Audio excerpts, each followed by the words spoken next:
يا بني إسرائيل اذكروا نعمتي التي أنعمت عليكم وأني فضلتكم على العالمين واتقوا يوما لا تجزي نفس عن نفس شيئا ولا يقبل منها عدل ولا تنفعها شفاعة ولا هم ينصرون. وإذ ابتلى إبراهيم ربه بكلمات فأتمهن قال إني جاعلك للناس إماما قال ومن ذريتي قال لا ينال عهد الظالمين.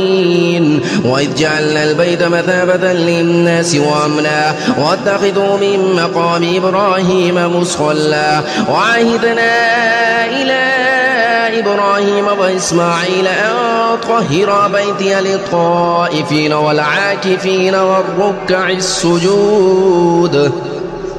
وإذ قال إبراهيم رب اجعل هذا بلدا آمنا وارزق أهله من الثمرات من آمن منهم بالله واليوم الآخر قال ومن كفر فأمتعه قليلا ثم أضطره إلى عذاب النار وبئس المصير.